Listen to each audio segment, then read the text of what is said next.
iStock Getty Images. When federal regulators started giving certain drugs breakthrough status in 2012, pharmaceutical company interest exploded. The goal was to speed up the approval of drugs for serious diseases when there was preliminary evidence the new drugs were better than existing treatment options. Giving these drugs breakthrough status comes with a side benefit, an evocative name. The word breakthrough suggests scientific triumphs and miracle cures to many people, including physicians. Companies and media reports often tout the breakthrough designation for experimental drugs that have not yet been proved effective. A new study published in the Journal of the American Medical Association digs deeply into the studies behind the flood of breakthrough therapies that have been approved by the Food and Drug Administration over the past 6 years and finds many of the trials that supported approval lack the strongest kind of medical evidence. These drugs are being accelerated through development, and as this study shows, they are being tested on the basis of far less rigorous studies that have substantial limitations to them in terms of their scientific rigor, said Aaron Kesselheim, an associate professor of medicine at Harvard Medical School. Kesselheim, who was not involved in the study, thinks the name of the breakthrough designation should be changed. We're so unprepared for finding an Alzheimer's treatment. Typically, researchers conducting clinical trials take steps, such as randomly assigning patients to groups that receive the drug or a placebo, but no randomized trial was used for 40% of the approved drugs, the Yale School of Medicine study found. To avoid unconscious bias, patients and researchers are blinded, so they do not know who is getting the drug and who is not. Nearly half of the trials in this case did not include a placebo, according to the study. In half, patients or their physicians were aware of who was getting the drug and who was not.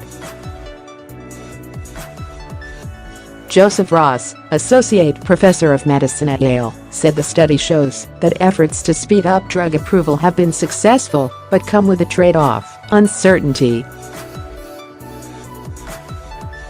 Because the trials are shorter and smaller, the long-term risks and benefits, and whether the same results will be seen in a broad population of patients, are not fully understood.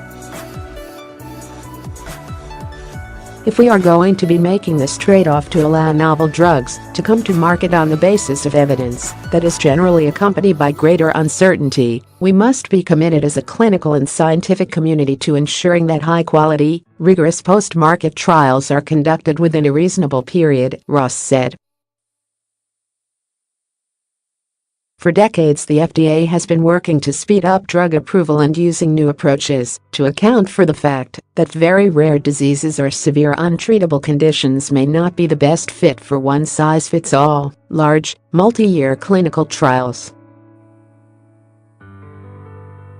Janet Woodcock, director of the Center for Drug Evaluation and Research at the FDA, said in an interview the study's authors failed to take into account the strength of the evidence and looked too narrowly at the academic question of how the trials were designed.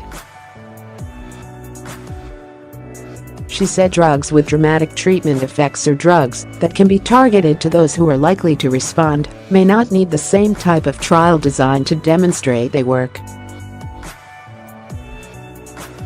This is probably the trajectory of drug development as the science advances so much, Woodcock said.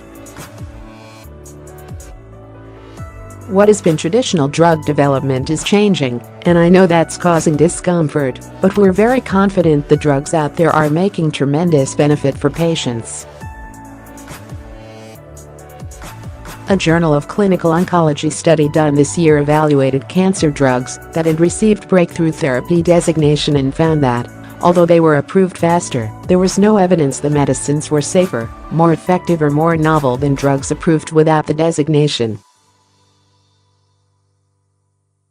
Kesselheim published a study 2 years ago that posed a hypothetical scenario to physicians, asking whether they would prescribe an FDA-designated breakthrough therapy or a drug with early promising results that had not yet been shown to improve survival. It was a trick question, because breakthrough therapy means there is preliminary clinical evidence a drug might be better than existing therapies, according to the technical definition. Physicians overwhelmingly chose the one called a breakthrough. Read more. These Louisiana physicians can monitor your blood pressure, and you don't even have to leave your living room. U.S. effort to weaken an international breastfeeding resolution has a long history. Miracle cures are modern quackery. Stem cell clinics proliferate, with heartbreaking results for some patients.